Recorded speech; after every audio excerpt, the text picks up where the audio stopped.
All right, so here's the deal.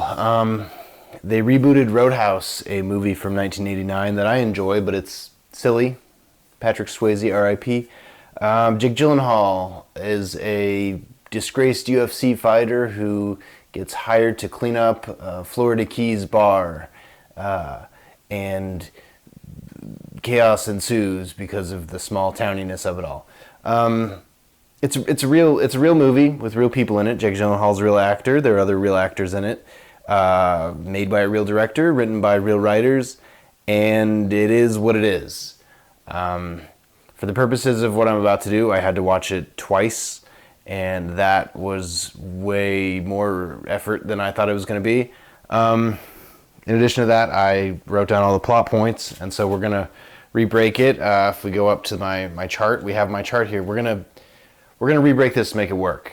I can already tell you right now, I'm mentally exhausted and I haven't started, but I'm trying not to make a sad face. So, yeah, let's re-break it. I'll go ahead and throw a link or a timestamp in there if you want to jump ahead and not see the plot, and I'll just put the plot up. Otherwise, we'll go through the plot probably like 1.5 or 2 times speed, and then we'll try to fix what's wrong with it. I'll go ahead and I'll also throw up the sort of the rubric that I'm using. It's the story wheel from Dan Harmon from Community, Rick and Morty, and that ancient Greek cartoon that's not quite as good as the rest of them. I use it. There's no rhyme or reason to why I use the story wheel, which is 8 sequences, other than to say it works for me. There's a million ways to do it, and they all kind of end up the same. Save the Cat has 40 cards, 40 scenes basically, which I will get to in a second. There's a bunch of different ways to do it, but I enjoy the sort of the symmetry that is Dan Harmon's story wheel, and it works for me.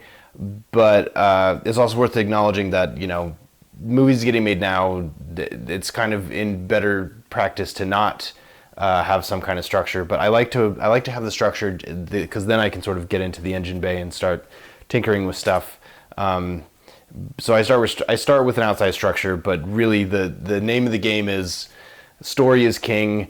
Character moments, tracking character emotion, making sure it all logically makes sense in the context of the character's mind, and most importantly, it has to be on some level enjoyable or at least compelling of a story. Yeah. Okay. Time for a bit of a rant. Usually, when I make these, I write down every scene as it comes. Save the Cat would have you believe that that's 40 scenes. I think it's usually more like 50 once it becomes a movie, just because there's different, bigger scenes or smaller scenes that need to sort of, cover something or add something. So yeah.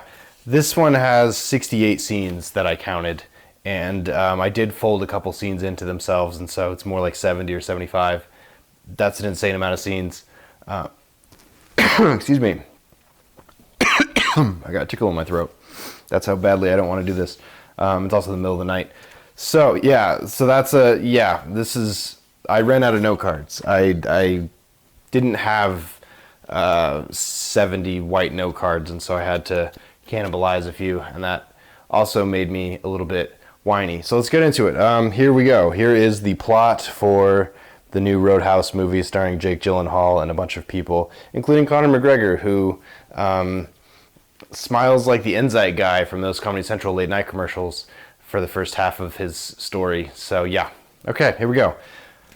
Scene 1, Frankie, the bar owner, needs a fighter. So she goes to a cage match where Post Malone is beating on a guy and says, I need to talk to that guy. And then Jake Gyllenhaal shows up to fight Post Malone. And Post Malone freaks out and leaves, and Jake Gyllenhaal collects the money. That's how scary Jake Gyllenhaal is. Sure, makes sense. In the parking lot, some angry guy stabs Jake Gyllenhaal, Dalton, in the parking lot, and he doesn't really even react, and that scares the guy off enough, and he opens his trunk to pull out some duct tape to fix the stab wound, and that's where he meets bar owner Frankie, who wants to talk to him about, cleaning up a bar, and he said, you need to pick the other guy. Then Dalton is caught sleeping by the cops in his car and decides to go park on train tracks because he hears a train coming, because he's that headspace. I won't say the word because I'll get demonetized, though I'm not monetized currently. Changes his mind at the last minute and chooses life, but still manages to wreck his car. So it's time to get on the bus to Florida. Classic, Greyhound into Florida beautiful Florida Keys of it all. Kind of gives me Fast and Furious 2 vibes, honestly. I guess Too Fast, Too Furious. That's where he gets off the bus and he meets Charlie, the bookstore girl, and her dad, whose name escapes me. And that's the first time they talk about he's going to the Roadhouse, and the name of the bar is the Roadhouse. And so there's a whole bantery bit about the Roadhouse of it all. So yeah. Then we have, actually arrives at the Roadhouse, and it just seems like, you know, some Florida Keys bar seems safe. He orders a coffee, he gets a Cuban coffee. He's very impressed by the Cuban coffee. Later that night, there is a bar fight, and the bouncers, or at least the one guy, are not doing a great job. The bar calms down, and then the bikers come in and bully a bunch of people, and Dalton asks them to go outside, and they don't want to, and then he makes them go outside. And that's when Dalton has a parking lot fight that he absolutely obliterates these guys, because he's Dalton, and that's what his whole thing is. There's a whole bit about how he wants to make sure they have insurance because they're all going to the hospital, and then he figures out that he's gonna have to drive all the wounded to the hospital. So this is the second part of the act. So he'll go this way and then this way. Takes him to the hospital in a borrowed car and gets yelled at by Ellie, who's a doc, who is without question the love interest, which also harkens back to the original story, but that's fine. It doesn't really matter. She sees him bleeding from his stab wound previously and decides to stitch him up, and they have a charged moment, or at least as charged as you can have, with a guy who's a total stranger to her, and whatever. I'm editorializing too much, I fear. Back at the bar, they do the Roadhouse bit again, where they're talking about why it's called the Roadhouse. To be clear, the original movie was not called the Roadhouse. It was called the Double Deuce, I believe. So was it a positive creative choice to name it the Roadhouse? I honestly don't know. He ends up getting a houseboat, which I believe Frankie, the bar owner, owns, because her uncle owned it, and he calls the boat the boat. That's what her uncle called it. He also meets an old fisherman who mentions the croc. I didn't initially even notice that the first time I watched it, but it becomes important, and so the second time I watched it, I did notice that he mentioned the croc. It was a total throwaway. At the risk of doing a pun, it's a bit of a crock of shit. Anyway, next up we have flashback. This is going to be an ongoing thing. Dalton, every time he basically goes to sleep, he has a flashback of his big UFC fight, which is what they shot in Florida at a UFC fight where they had Jake Gyllenhaal, put his arms up and weigh in, and it was a thing. So we get a flashback of the UFC fight, but we don't see how it ends, and then he wakes up, basically he had a nightmare, which was his flashback of his fight. Checks out.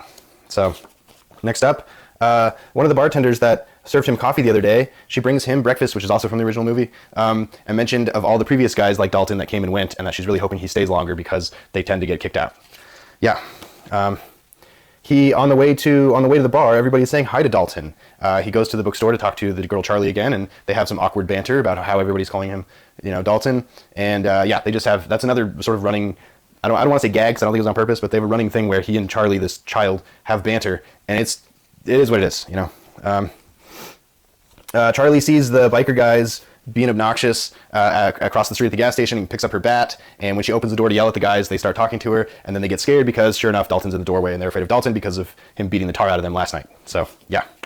All right, now we're at the bar. Again, not again, but it's not worth, I haven't really, broken these out yet. This is just, I'm just going as I go. I'm going to have to move some act stuff around. But, yeah, so ignore the top row, act, 1, 2, 3. That's not really true yet.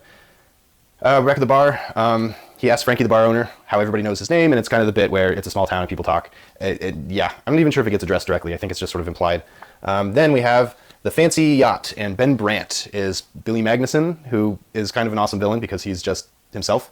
He's a scary crime boss, and he gets a shave during a really rough seas, and everybody's like, are you sure? Because you're going to get stabbed. And he goes, I don't care. And he's sort of just giving off this very scary air, and sure enough, he gets cut, and he gets very bad. I think he punches the captain in the face. I think that's how the scene cuts away, is he's a bad guy. He's a bad guy who does bad things, if nothing else.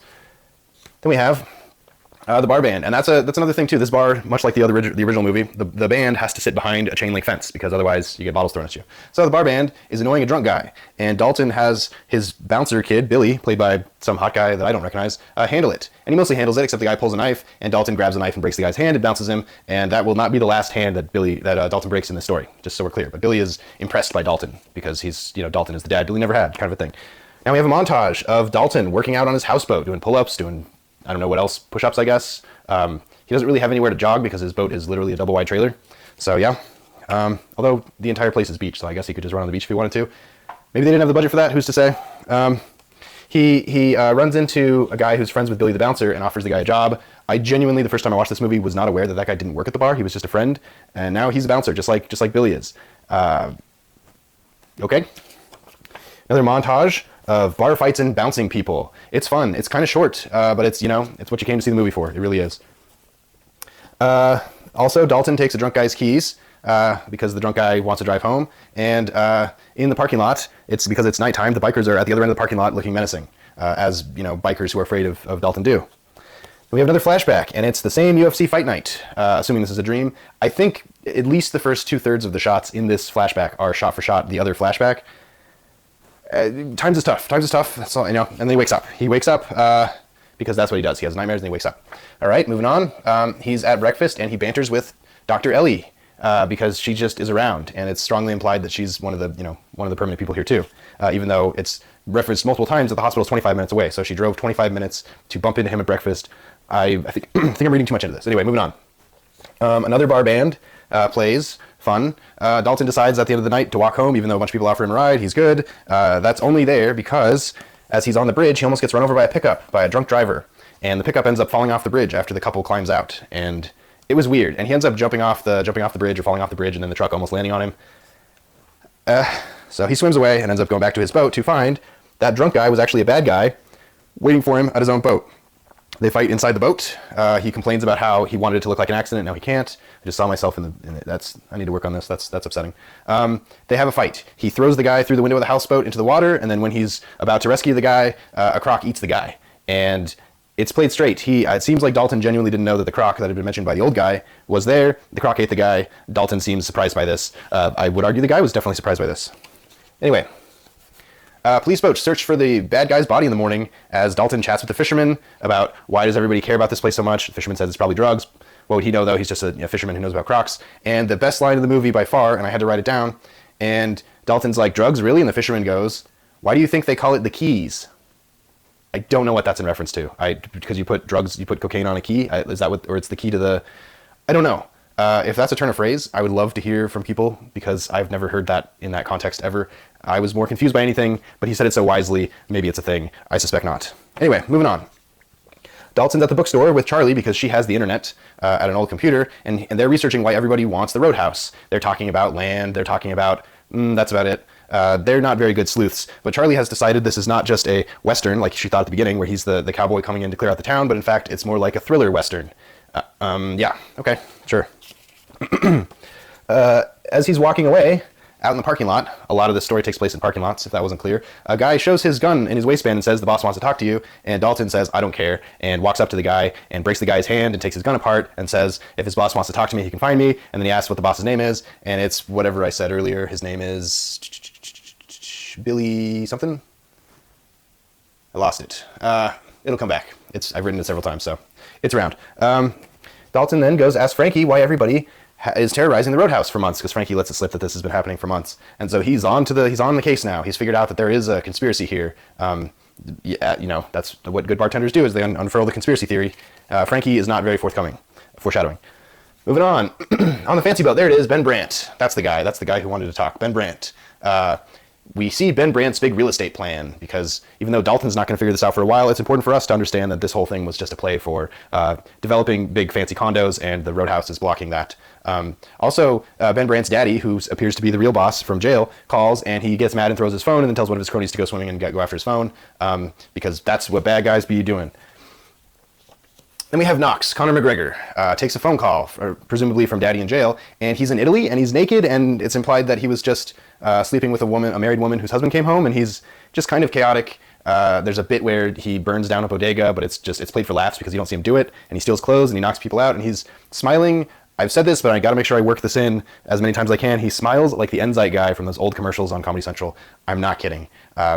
Is this just Conor McGregor doing Conor McGregor, or is this Knox the character that Conor McGregor has invented? I'm not sure he knows. All right. By the way, we're on scene 35 now, and we're just over halfway through the story, at least, based on how things are going. Anyway, Ellie picks up Dalton on a speedboat. That is her ex-boyfriend's, who is a cop. These are all details that are important to know because she mentions them. They have a romantic date on a sandbar where he goes, well, never mind, I didn't realize this was a date. And she goes, I can date who I want. And then they make out. It's very romantic. Yeah. Chemistry between actors is important, in my opinion. Anyway, Knox is now, Conor McGregor, is driving a yellow Ferrari down the middle of the road as he gets to Ben Brandt's beach house and crashes it and bullies a bunch of the cronies there, and it's a whole thing. Ben Brandt shows up and panics, and Knox basically tells him, your dad's mad at you and he has spies everywhere, and now I'm in charge. I'm going to go kill Dalton. Sorry, unalive. I'll try to remember to bleep that. I don't know if I will, for monetization reasons. Anyway, cops pick up Dalton coming back from the date, and the doctor, Ellie, sees this happen, and they drive him somewhere else to meet Big Dick is this guy's name, and they have banter with the sheriff named Big Dick, who has a very strange accent considering they're in the Florida Keys, but hey, that it is what it is. I'm not getting a lot of like Barbados or any of that kind of stuff accent. It's very strange. It's a different group of accents. That's neither here nor there. I've only been drinking at the Keys that one time, and so maybe everybody had no accents, and I was just that drunk. It's hard to say. Yeah, he gets threatened by Big Dick, and then Ellie shows up in her Mini Cooper and slaps Big Dick and takes Dalton away and says, "You should be ashamed of yourselves." And then on the drive back, with the windows down in the convertible, they have a normal conversation because that's how 50 miles an hour convertibles work, where Ellie tells Dalton about the fact that Big Dick is her dad, and it's all about the drug trade and other stuff. And Dalton goes, the final piece to the puzzle, except for the real estate play that he doesn't know about. Scene 39. A weird Pulp Fiction short bit where the two dumber of the bad guys that I'm not even sure have names are outside the bookstore deciding how they're going to burn down the bookstore. Dalton is back at the bar and he's late and he's about to complain about all the people that keep visiting him, and Ben Brandt himself, Kevin Magnuson, not Kevin, Freudian slip, Formula One buddy, Billy Magnuson is there, and he's very intense, and he goes, I know I can't threaten you, I want to negotiate, and Dalton's like, I don't think so, and Ben Brandt shows Dalton's UFC video of how he unalives the guy he was fighting. We don't see it, but we know that that's what happened. Dalton is embarrassed and ashamed, and Ben Brandt leaves as Frankie notices and chases him out in the parking lot. Meanwhile, all of the bad guys, including Knox as the leader, go in to bully everybody in the bar, and there's a bar brawl, and Knox is looking for Dalton, and Dalton finally walks over and goes, okay, let's talk.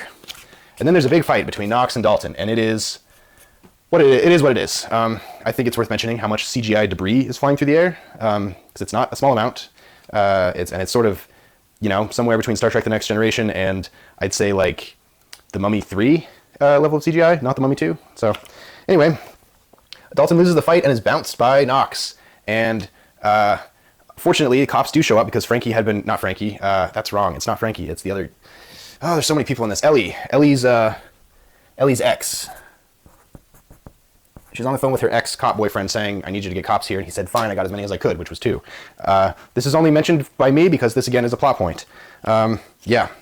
So Dalton goes back to the houseboat and packs because he's done. He lost his fight. He's given up. He knows enough, and he knows he's not going to be able to fix this. He's not going to turn this town around, Frankie, at the docks, confronts Dalton over leaving and admits she lied and admits she's the last holdout and she just needs a good person to help her. And Dalton is not interested because Dalton has inner demons, as we know. And then on Ben Brandt's yacht, he hears of the failed assassination by Knox on Dalton and is very upset because those pesky regular cops showed up somehow instead of the cops that would have turned away, run by Big Dick. Dalton, because the bookstore is across the street from the Greyhound station, sees the burned bookstore and finds out that Charlie and her dad are in the hospital somehow, and he's really mad. And in going into the bookstore, he misses his bus. I think just narratively, it would have made a little bit more sense for character motivation wise to have the bus driver go, hey, we're leaving, and him go without me. But no, he turns around and the bus drives away and he goes, no, but he doesn't say it because he's a very stoic man. So that's passive versus active. I think it would be better if he chose to stay, but no, the bus just kind of left.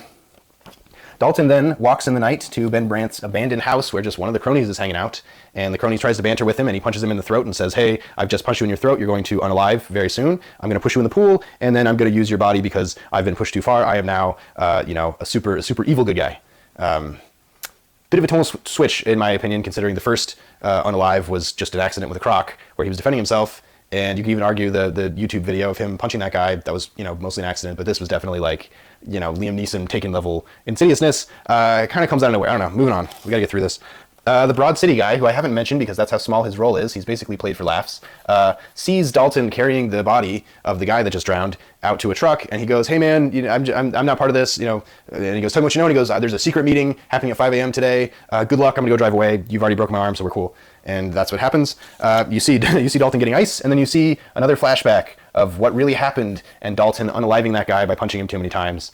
It really doesn't telegraph that he unalived the guy. It just seems like he threw an extra punch. Yeah. So, but hey, I'm not a UFC fighter, so I don't know. Early morning at the houseboat, we have the unalived guy in an open cooler full of ice. I guess in order to see the guy. Maybe that was a studio note. I feel like if you just see a cooler, you understand, but I don't know. He ends up finding the dirty cop at 5 a.m. With a boat with cash, and he takes the cash and he ghost rides the boat away, and he beats on the dirty cop, and he tells the dirty cop how he's evil now because he's so angry, and he fires a bunch of the cop's bullets into the dead body and says, you're gonna get framed, and the cop said, well, I'll just tell him you did it, and he goes, okay, I don't care. And then he searches for the best piece of driftwood to smack the guy in the head with And he literally says some version of this concussion, concussions mess up your brain and you're going to have memory loss, which that's pretty cartoony, but it comes back. It's a plot point. Anyway, oh, yeah, here it is. So that's that. I just described that. That's how well I know it. Then he goes to a payphone and reports the dirty cop. And you see him making a bomb, and then Big Dick shows up, but doesn't see him making the bomb, and goes, Ellie, the doctor who you're in love with, has been kidnapped. And he goes, all right, now we have a truce. We got to go rescue Ellie. And Dalton goes and steals the ex's boat, the ex-cop who is there, and he goes, I'm a cop. And he goes, yeah, I'll see you later. And he takes the boat. I guess that's important because I don't think the ex-boyfriend cop comes back, actually. So maybe it's not important. Anyway, Knox is now eating coconuts in a stolen driver's ed car, crashing into stuff, gets back to Ben Brandt's beach house and realizes nobody's there, and he's mad. There must have been some other part of that scene, or a scene got cut or something, because I don't understand what Knox would do next if he just shows up to an empty beach house, especially because earlier that night, like in the middle of the night, one of the guys got unalived in the pool, and then the other guy took off. So like the logic of how Knox gets to the scene after this is kind of confusing to me, but he's mad that, he crashed his driver's ed car and now nobody's there to laugh and high-five him over it. Dalton ends up on the yacht. There's a bunch of boats basically off the back of this yacht, including Dalton's ex-boyfriend, cop, yacht, girlfriend, boat. He's on the yacht with Brandt. Big Dick is there acting casual, so it was a double cross. And Dalton literally says, oh, the double cross. She wasn't kidnapped. And then Ben Brandt goes, no, we kidnapped her anyway, so there was a double cross. Okay. I guess that means technically the doctor is kidnapped somewhere, presumably on the boat, although nobody seems to know where she is, but hey, that's fine. It was a little grating to see Jake Gyllenhaal say double cross twice. Maybe I'm just sensitive. Anyway, Knox shows up on an inflatable boat that he stole, clearly, and they argue about letting him on the boat because he's a monster, but he shows up. In the middle of this, Dalton blows up, because of his bomb that he had that we saw him making, his own boat, which cripples the yacht that they're on and creates chaos. Yeah, he made a bomb. I don't know much about the UFC, but I'm pretty sure bomb making is not part of the training, but maybe I'm just too close to the project, I don't know. Anyway, let's stay over here. Looking inside the sinking ship for Ellie. So the ship is sinking, everybody's bailing out, everybody's basically getting on all the other small boats because there's just a lousy amount of small boats out there. And he's downstairs looking for Ellie as one of the other bad guys is trying to beat him up. He finds Ellie, the glass breaks, they swim, and then there's a brawl in the water with the bad guy, and Ellie ends up getting on Ben Brandt's speedboat. And now she's re-hostaging. She's a hostage again on the speedboat. So she's just fallen backwards, the opposite of Daisy Ridley Star Wars. She's just a victim of circumstance at this point. Anyway, there's a boat brawl on Knox's inflatable boat, including where Knox picks up an anchor to try to beat him with it and misses, and then ends up getting dragged along, sort of water ski style. Again, sort of Enzyte guy smiling, but yeah, he's being dragged. And while that happens, Dalton uses the momentum of the inflatable boat to fly onto Ben Brandt's speedboat and lands hard, but like Fast and the Furious, where they use two cars to crash to cross the highway bridge, kind of a landing, very famous scene. Anyway, then the boat is about to crash into the bar, and so Dalton and Ellie jump out, and Ben Brandt is still on the boat, and the boat flies into the bar, and there's a big CGI boat crash that's underwhelming, I would say, but probably more realistic than what has been happening so far, because the explosion wasn't that huge, so cool. Knox is still somehow alive. He swims, he steals a truck, 64. Ben Brandt is also still alive. He survived the boat crash. And he fires and misses his one spear gun shot. And in a moment of self-awareness that this character, played by Jake Gyllenhaal, that seemed to be the most real character moment of the entire story, he goes, really? A spear gun? I mean, yeah, I hope that wasn't found on the day, because if Jake Gyllenhaal just improvised that, he deserves all the credit for all of the writing in the story. Anyway, while that fight is happening, a pickup truck crashes into the other side of the bar, driven by Knox, obviously. And then there's a big fight. It's the big Dalton-Knox rematch, except this time there's nobody to stop them and nobody to blah, blah, blah, and there's lots of stabbings, lots of broken shivs, broken pieces of chair being stabbed into people. Ultimately, he unalives Knox as victory. And then we have 66. Everything is settled down. Big Dick shows up and has a change of heart because he really is a good guy on the inside and says, you need to get out of here. I'll handle this. You won't get in trouble. Basically, you need to say goodbye to my daughter, who you're allegedly in love with, according to 1.5 scenes of being around each other. And so you need to leave. And she goes, yeah, you should leave. And so he goes, okay, I'll leave. And then Frankie and the rest of the bar riffs about how to fix the bar, because it's really not that bad. In defense of that, it really isn't that bad, because the bar is just kind of 4 walls anyway. And so missing 1.5 walls is not the biggest deal in the world. So they're riffing on that.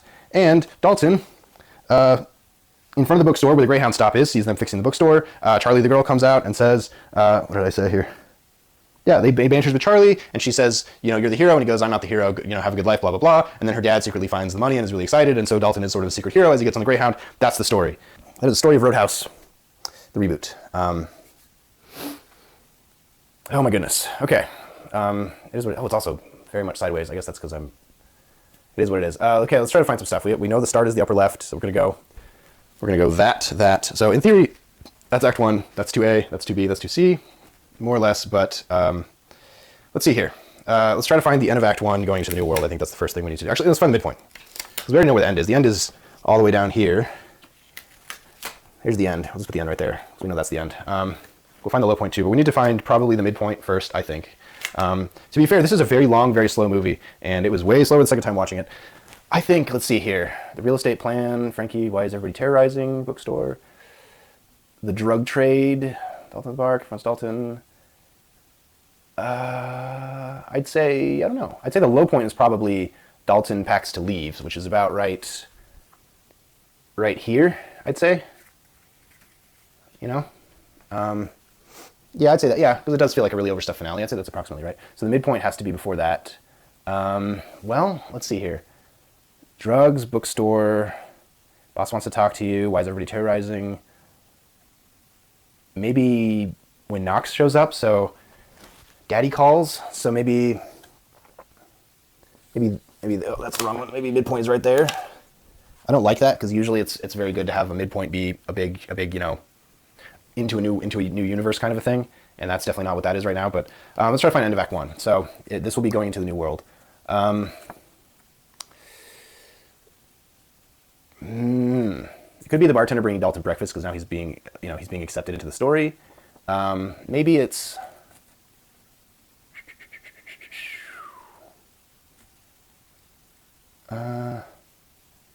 yeah. You know what? I think it's probably bringing Dalton breakfast. I think that's probably what it is. So basically, if that's the case, we have a fairly short Act 1, all things considered, although I don't hate how short it is, if I'm being honest. We have a pretty chunky Act 2A, pretty chunky, you know, second chunk. We have a kind of small but not super small second half of Act 2, and then we have an absolutely enormous Act 3, but to be fair, it all happens really quickly, so I could have probably pared down some of those cards, but not, you know, 58 to 60. So that's 10 cards right there. Yeah, I don't know. 50 to 68. So 18 cards is represented there. I could not get that. You know, I could probably get it down to 15, I bet. Yeah. So, okay. So the plot's a real mess. But it's clearly written by people who understand how to tell a story, because it looks like a plot. It just doesn't look like a, it's been messed with, I feel like is what I would say. Maybe I'm giving everybody involved too much credit, but it does feel messed with. The final act feels very messed with, and the middle chunk, which is half the movie, is supposed to be where it's all fun, and all we have we have bad guys, sure, and then we have a little bit of fun. We have some working out, we have some bouncing, taking the keys, and then the date, right? Nope, where's the date? The date is, where did Yellow Ferrari? So it's after that, right? The date is way out here. Man, the date is way too late. All the guys show up. Yeah, the date is here. The date is late. Maybe not. Actually, I don't hate that. The big fight, the big loss. Actually, this is probably okay. It's just this chunk and this. Okay, I don't know. I'm thinking out loud here. I don't know. Let's start. Okay, so you in a zone of comfort. That's what this is. That's what this is supposed to be. Where is he in his zone of comfort? Well, he's picking up money, has to pay the price, gets kicked out. So he gets kicked out, but the choice he makes is not, do I go to Florida like I was asked to? It's, do I unalive myself via train? And then at the last minute, the answer is no, I don't. But because he wrecks his car and it's an accident, that's why he ends up going to Florida, because he has no other choice. So that's a problem. So I'm gonna put this out here. So that's a big problem. Is he's not making a choice here because he wrecks his car. Like if he hadn't, you could argue if he hadn't stopped in the train tracks, he wouldn't wreck his car, but he had decided to change his mind. He was just sloppy about it. I don't think that counts as a choice, honestly. Need. So he's in his zone of comfort. Driving one into the hospital. So he always knew he was going to have a fight. The hospital thing is actually an interesting touch. That's that. Need. Find something is, could Ellie, the B story, Dr. Ellie, be the find something? That seems, you really want the A story to be the find something. So what is the, yeah. So what does he need? Unless you really do put it here. I don't even know if I'd call that. He doesn't have his zone of comfort. That's what's so confusing, is he doesn't really have his zone of comfort. He was always kind of available to show up. And so him showing up was kind of arbitrary, other than the fact that he wrecked his car, which was an accident. I'm going to say here. I'm going to say need is here. So let's just move this down.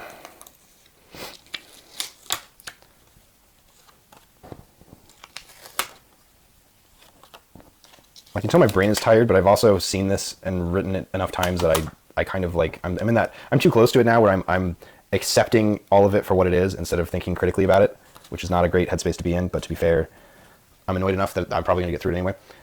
Need, so something, he needs something. Go. Go is usually the end of Act 1, so enter the unfamiliar, which is everybody saying hi to Dalton. I buy that. Okay, and then, okay, so let's do that.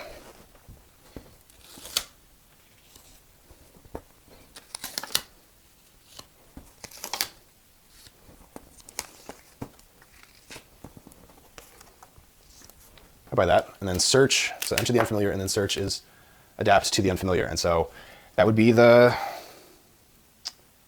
right here, montage, and offering Billy's friends a job. I'd buy that, right? Wouldn't you?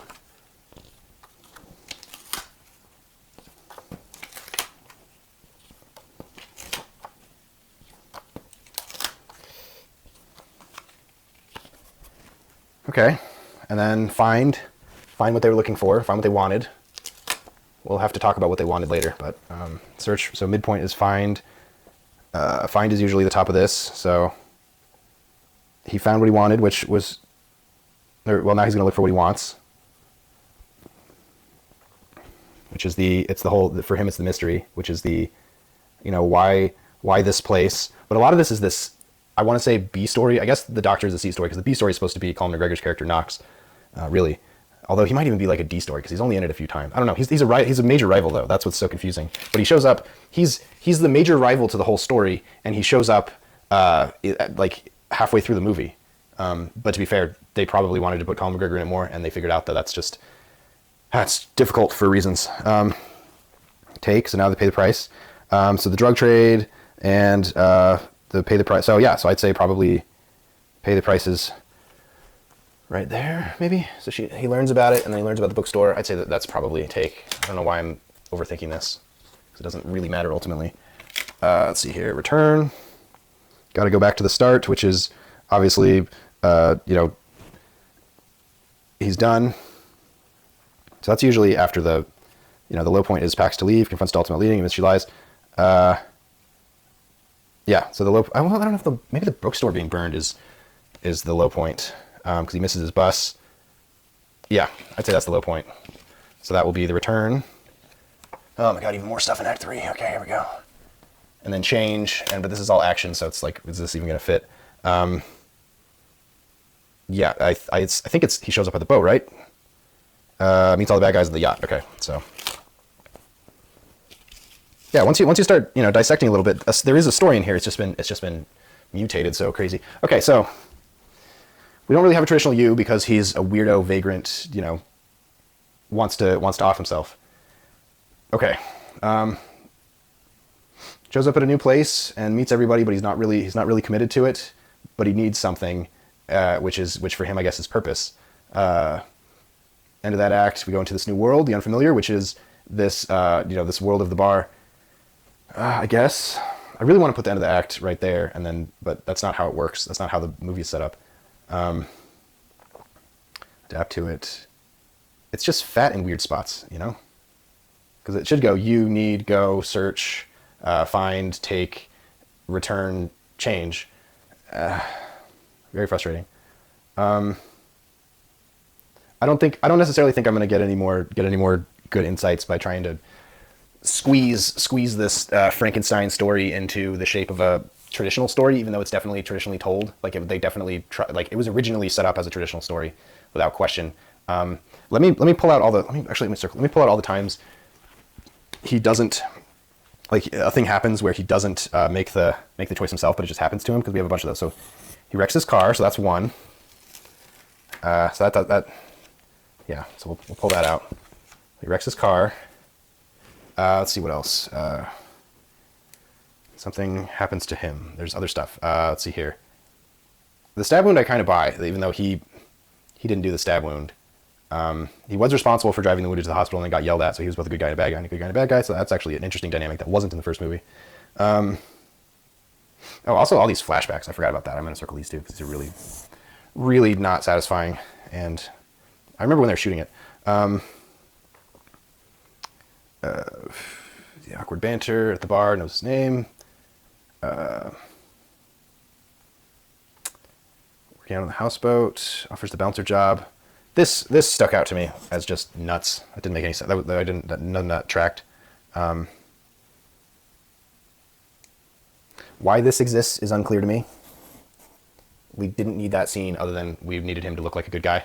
So I think I would just get rid of this scene altogether, actually. Here's another flashback of the same thing.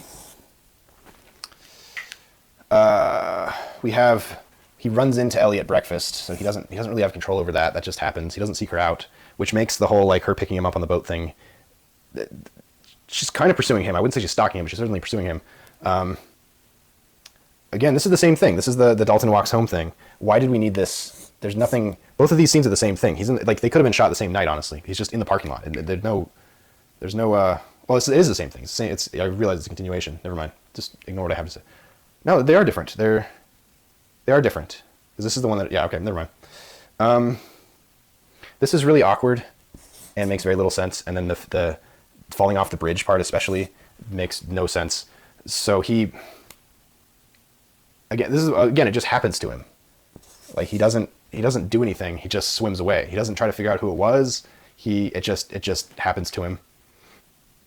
And then the fight, obviously, that's part of that. So that goes to this, which is the fight, and then eaten by a croc, which had nothing to do with Dalton, other than the fact that Dalton threw a shotgun into the water, and that's when the croc showed up, which was even more confusing. Yeah, my bad. The camera turned off, so whoopsie. Battery died. Yeah, so the croc thing, it was an accident. So we have Rex's car, that's an accident. The croc thing, 100% accident.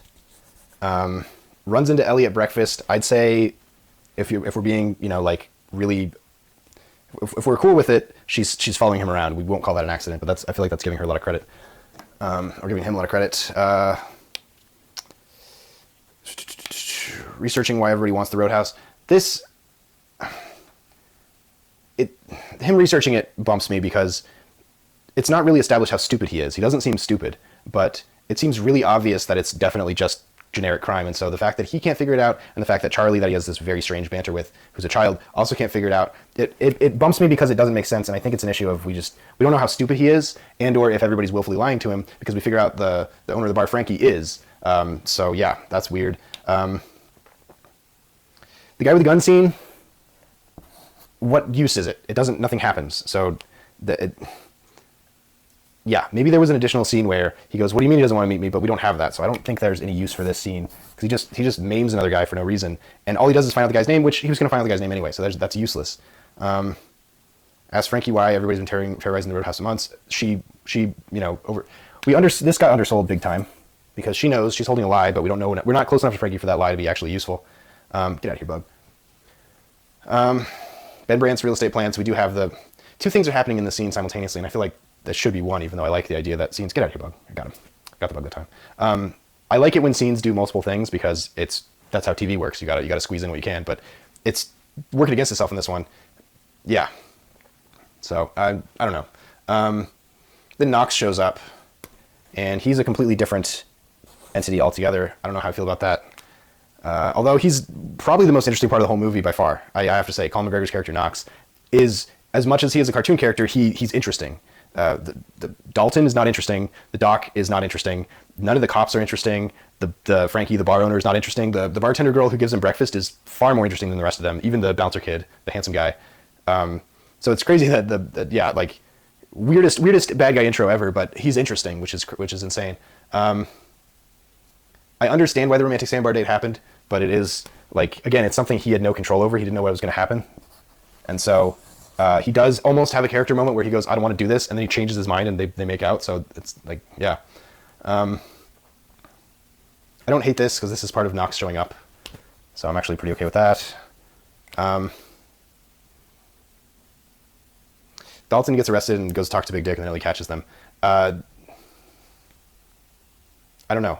None of this seemed earned. We see Ellie looking at them, but then she knows right where to find them. I guess that's what annoyed me the most, because it seemed really obvious to me that she was probably his daughter, Big Dick's daughter. It just seemed like it was going that way. So when it was revealed it was like, yeah, probably. But she knows right where to go, and she shows up at like a critical moment where he's holding the gun over the guy's head. Is he gonna shoot the guy? It really didn't seem like it. So I don't know. It was like a weird. It was super weird. This is basically just a useless scene because we kind of already knew that, and that could have been in any other scene. She could have said that in any other scene. It didn't need to take place in that car. It could have just been. It could have been as they were walking away. She could have said it honestly. This Pulp Fiction thing just annoyed me. That's all that is. Confronts Dalton. Sure, this is Brandt. Yeah, so I guess maybe that's the low point. I don't know. Why then for the video? Is my question. Why then? Chases Ben Brandt out of the parking lot. That is a non-scene. Fortunately, it's super short, so it doesn't really matter because it really is just all the guys. So really, this is just one scene together. The bar brawl, sure. The big fight, of course. CGI notwithstanding. Dalton loses and then immediately starts walking. These are kind of the same scene, honestly, which is good because it's a pretty mundane scene. This is the more important scene, so honestly, we'll just like put that into that scene because that's really what it is. The assassination thing, we don't need that. We know that. Like that's like an extra plot point that doesn't really get addressed. It didn't seem like Knox was trying to unalive Dalton. Like that's a completely lost plot point. It just seemed like he was going to just beat the tar out of him. So that didn't land at all. Misses his bus. Again, I mentioned this. Just the bus driver should have rolled down, poked his head out the window and said, "Hey, the bus is leaving," and Dalton would go, "I'm staying." That's an active hero. That's a character who does stuff. Him going, "Oh no, the bus is leaving. Oh, now I have to stay here and clean up the town," is just, unless it's played for laughs, which is not, it doesn't track for me. What else the rest of this? Dalton shows up at Brandt's house. So this is where he's insane. So this is him being active, but it's like I'll say a tone switch. The bit is supposed to be that, and he even says it, if you push me too far, I have a huge capacity for, I don't get angry easily, but once I'm angry, I'm very angry. But it's such a tonal switch because the only other time you've really seen that is the YouTube video where he beats the guy. But he was also in a fight. He was in a professional fight, so it doesn't, like nothing about what we saw would indicate that he got pushed over the edge, which I think is a missed opportunity. This is a waste. There's multiple ways he could have found out, and the fact that there's like a comedy bit with the Broad City guy, I didn't hate it, but it offered nothing. It literally offered nothing. Also, the getting ice thing, who cares? We see the actual unalive happen, but it's so like, again, it's accidental. It's not. It happens to him. He doesn't do it. Like it's supposed to be he did it, but there's no build up for him doing it, and it's pretty unsatisfying. And I was expecting like a crunch sound, because that's a really common, especially in like boxing movies, the crunch sound, and that's a lethal situation. That was not this. The guy in the open cooler, that's just I feel like that's a studio note, but I hated it. I'm not convinced anybody else had a problem with it, but it drove me nuts. Catches the dirty cop. How did he know that the guy was going to be alone? Is my question. When it was described, when the guy from Broad City described it, I thought that meant there were going to be like 10 guys.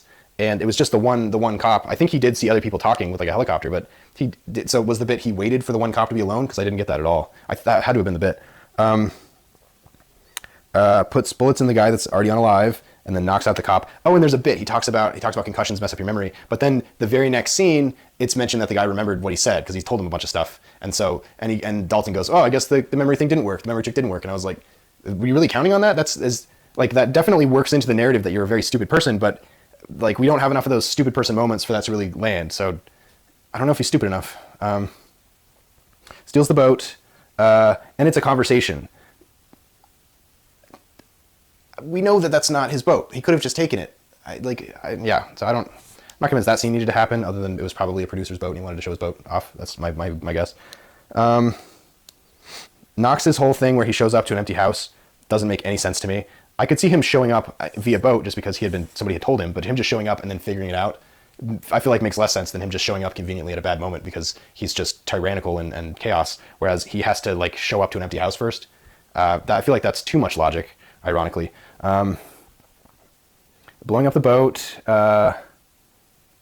Yeah, sure got to grab Ellie to get out of the boat, and then we have just goofy stuff, which I don't inherently hate because it's payoffs, it's action payoffs basically. You know, I was hoping it would be in here somewhere. If they were going to be doing all this boat stuff, I would love for some of the boat stuff to be in here because it just sort of just comes out of nowhere. Didn't Pitch Perfect 3 do this? Didn't they blow up a yacht too? Yeah. And then the big showdown and then all that kind of stuff. And then Dalton gets his ride and he's out of town because that's the deal he struck. And he doesn't seem too upset about bailing on Frankie and specifically Ellie. That he seems pretty okay with it. So did he learn? Did he change? Did this change the direction of his life? Because usually when you go through a big formative story, you're a different person on the other side. I feel like the only thing he changed was he's a little bit okay with unaliving people now, whereas he used to feel bad about it. It definitely seems like it was setting up a sequel, but it's kind of giving me the vibe of Sicario 2, whereas you got the wrong message, you got the wrong information. So okay. So I mercilessly deleted 1, 2, 3, 4, 5, 6, 7, 8, 9, 9 scenes out of 1/6 of all the scenes. I mercilessly deleted 1/7 of all the scenes. I mercilessly deleted. There seems to be too many flashbacks that don't change anything. So we could probably kill another flashback. So we got flashback there, flashback there. So we can get rid of that one. Actually, we'll probably get rid of that one because we don't need it. And then there's another one where he's got the ice, right? Yeah. So I don't even know that we need to see it. Like it didn't, especially the way it was delivered. I don't think we needed to see it. So that's another 2 deleted. We're still very action heavy in the back, which is fine. This is a tricky one because it's not just like it has all the correct elements and they're out of order or something. Like I feel like Don't Worry Darling, that's a lot of what it was. It was focusing on the wrong aspects of it, whereas this is just, you know, somebody shredded a document and then tried to tape it back together and they did the best they could. That's really what I feel like is happening here. For sure, Dalton needs to be more active because the car wreck was an accident. That's what got him going. Total accident. What else? The breakfast, running into the love of his life that he doesn't really have feelings for. Either she's stalking him or it's just coincidence, and he seems to have no opinion about that at all, which is the worst part. The truck almost drowns him when the drunk driver bit happens. I don't know what to do with that. And then the croc eats the guy. Admittedly, I didn't pick up on the croc thing the first time, so I was shocked when the croc ate the guy the first time. But he is told that there's a croc in the water, even though I didn't even hear the guy say it the first time. So that's insane. And so if that's the big turning point where if emotionally the croc eats the guy and he goes, well, carnage has already happened, I might as well double down on it. I don't know why the croc eating the guy was the double down, especially because he's just letting the police boats look for the guy the next day. Like he was on the right side of it, the argument, it seems like. And then the UFC, the actual fight that is his, you know, haunted past, sure seems like an accident and is definitely not played for or set up as he went too far and lost his cool and made it personal and that kind of thing, even though obviously it's a fight, so he probably did. It's not played that way because it's just, there's not enough information. And then the big like sin that I can't get my head around is he stays in the town after getting back on the bus because he missed the bus. Because he saw the bookstore and he cared and he went in and therefore he missed the bus. He didn't choose to let the bus go. He turned around and went, oh crap, I missed my bus. Another bus is coming, bro. Yeah, so I think that's my biggest, I can tell you right now, there's no clean way to fix this that I would be happy with, which I kind of suspected based on how frustrating it was to watch it the second time. I don't think there's a clean way out. I think what I would have done is I would have reworked Dalton's character completely and made him a lot more of this silly optimist who happens to be brutal. And the character that I'm referring to is when he goes, do you guys all have your health insurance because I'm putting you guys in the hospital? I thought that's not how the original movie went. I thought that was an interesting character choice. It's a little Jack Reachery for my blood, but it's an interesting character choice and it's a take that we don't see a lot. And so I thought that was fun, but then he doesn't really do that again. If the whole movie was this unpredictable where he's so sure of something that he accounts for the consequences, I don't see that happening again. So I would have leaned into that more because I think there's opportunities there. I could see on the date where he either says something to her or his body presents in a way that scares her because he's used to this snap back and forth between being witty and confident and being absolutely brutal and terrifying. Yeah, I could see that happening, and that could be she would lose interest then, and that would be a problem. He's gonna have to win her back then. There's your conflict. There's your struggle in the D story. I don't know what story she would be. The Conor McGregor stuff, he is a one-dimensional character, and he's there to just make chaos. They have no banter. That's where the banter should be. This guy is so confident that he's telling people as he's about to beat them up that I need you guys to be careful. I need you guys to have insurance because I'm going to have to take you guys to the hospital later. The Knox character, Conor McGregor, is very much of that ilk, and it's played that way too. His characters, like you and I, are the same, but then they're not. And so why when it's time to actually engage in somebody as insidious and obviously evil as Knox, would Dalton not be witty and trying to use those same tricks on him? Is there a reason? Is it jumped on immediately? Is he starts to say something witty and he gets popped in the face and he realizes that's not how this is going to go? Like, I think there's something there. I think there's something very useful there. There's some real artifice happening. The friendship with the young bookstore girl,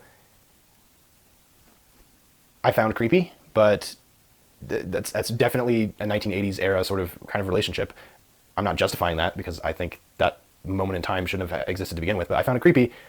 Yeah, there's just something creepy about a grizzled, quiet vagrant being really good friends with a naive bookstore girl. That it's just, there's either not enough information or there's too much information. I'm going to say there's definitely not enough information just because it seems like we know very little about Dalton's character, which is the opposite of how the original movie went. The original movie, not only is he a legend, but all bouncers know about him, and so he has friends in every town because he's a celebrity in that way. Whereas this one, he's the UFC guy that unalived somebody, and so he's got a bad history. Like the challenge of this character is he has to undermine what everybody thinks they know about him, but he doesn't. Whereas in the original movie, he has to play into what they think they know about him to his advantage. Like the running joke in the original movie was, "I thought you'd be bigger." In this movie, he is bigger. He's terrifying and he's huge and he's famous. So that bit doesn't work. And him being a brooding, quiet guy kind of doesn't help the case because he just kind of comes off as dumb and passive. Whereas it's his story. It's his attempt at redemption. It's his attempt at growing as a person by actually investing what he can do and what he's good at into this town for the right reasons. But then he goes and pushes a guy into a pool after breaking his throat.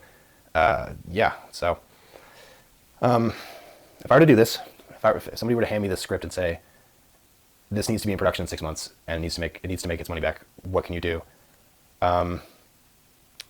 I would probably, because the Knox Conor McGregor character is so fun, I'd put him earlier in the story because he comes out of nowhere and it's kind of too little too late by the time he shows up. He needs to be earlier because he's fun. And he's a good foil to our main character because he is pure evil, but he's got all the stuff that the main character has, that Dalton has. So I think he needs to be early, and I think that needs to be they need to be increasingly closer and closer until there's a comes to a head and then a failure and then another comes to a head and hopefully a success. I think that's fine.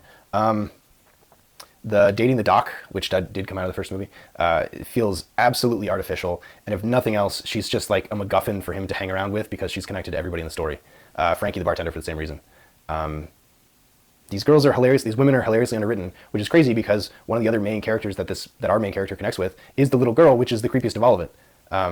So if the requirement to keep Charlie, the bookstore girl, in was required, I would try to find a way to make it work and make it less of what it is, because it makes very little sense to me that those two would be left alone in a room together. If only for the fact that he's an unaliver, and he's a very famous unaliver. Clearly we know he's not going to do that, but then obviously the rest of the story goes the other way. I think there needs to be an aspect of him embracing the town, because we know at the end of the story he's going to have to leave the town, and so the one thing he's going to have to do in the finale that he's not prepared to do is make the choice that forces him to leave the town. I think that's very important, and I don't think that's how the other movie ended. I'm trying to remember. Yeah, I think the other movie just got the girl and it was good. And ostensibly he was just going to live his life. But in this movie, yeah, no, I think it makes sense for him to leave, but he needs to leave knowing that he's giving up something important in order to do the right thing. Whereas here he's just leaving because he was told to leave. What else can I talk about? The CGI didn't have to be what it was. It didn't. The boat stuff was goofy. It's Florida Keys. It's going to be boats. The fights choreography was fun. It was kind of its own thing, but that has very little to do with story. The fact that everybody was related to everybody in this story, I think could have used a lot of adjustment and a lot of reworking, because everybody's related to everybody. there's going to be different character motivations at every turn. And so really the only other character that doesn't have character motivations, because Dalton's character really doesn't have character motivations. He just has, I want to fix the bar. He really doesn't even have romantic motivations, it seems like, is Conor McGregor's Knox character. He seems absolutely just a bull in a china shop. He seems unburdened by human connection. Yeah, the Ben Brandt character, Billy Magnuson crushed it, but it's a one-note character. It's a one-dimensional character. It's a bit of a joke. I don't really know what to do with that other than to say he took a lot of phone calls. That seems like a waste of an actor to just be taking phone calls. Yeah, I don't know. The first movie, the original movie, it had like things that it cared about and it had motivations, and one of them was the constant gag that he's not who people think he is because he's a larger than life character who happens to be just a skinny guy who does karate.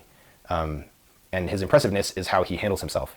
And so all the other aspects of it, it was about the town coming together to get rid of the big bad guy. It was about, teaching people to stand up for themselves. It was about doing the right thing no matter what. It was about everybody's contribution to that. It was all these, like, I wouldn't say wholesome, but it was all these things that were very much from the side of the most good for the most people, like take your town back, basically. I didn't get that from this movie at all, and so maybe this movie would be something different, since it's not going to be Get Your Town Back, because it really did seem like it was just Frankie's bar versus everybody, especially because the cops were all corrupt except for her ex-boyfriend, who I feel like he got a really unfair shake. Maybe they should get back together after this story, because he got his boat blown up and he was the only person doing the right thing ever. What would this be about? I think it was supposed to be set up as redemption for a guy who went too far and lost his career in the ring. But because we basically have no inner life for the Dalton character, and he doesn't seem to want anything. His most intimate connections, again, are with this little girl, which is big oof. Yeah, and part of that I would argue maybe casting and chemistry between actors, because the romance scenes in this movie have about the same romantic chemistry as the bad guy scenes in this movie. Yeah, I would say if this was a redemption movie, we needed to understand more of what Dalton's character was actually experiencing, because we don't really see that. Like in John Wick, we see Keanu Reeves, not only is he upset, but now he's smashing the concrete to get to his weapons in his floor. We don't see that with Jake Gyllenhaal's Dalton character at all. We don't see the effort. Yeah, so I don't know. Is there a satisfying movie inside of this? I don't think it could be re-edited to be... I think it could be re-edited to be clearer and to be considerably shorter, which I think would be a helpful thing, but I think the overall experience of the story would be approximately the same. Maybe slightly better, but not enough to make it worth it. Yeah, something happened in editorial, possibly during the scripting phase, but I think probably in editorial when they were in post and trying to tell the story, that made this as messy as it is. Maybe they were shooting with an evolving script. That's possible. With the amount of money they were throwing, I don't necessarily think that happened, but it's possible. I honestly don't know. I don't think we're gonna know. They spent a lot of money on boats. They spent a lot of money on fight choreography, and they saved some money on some CGI that, honestly, if it was going to turn out like that CGI wise, I think they were better off just scrapping that whole CGI aspect of it to begin with, because it really didn't. I think it only took away from it. Yeah, just a soulless movie that it seems like most, if not everybody involved, by the time it was going to get released, understood it was what it was. So, yeah,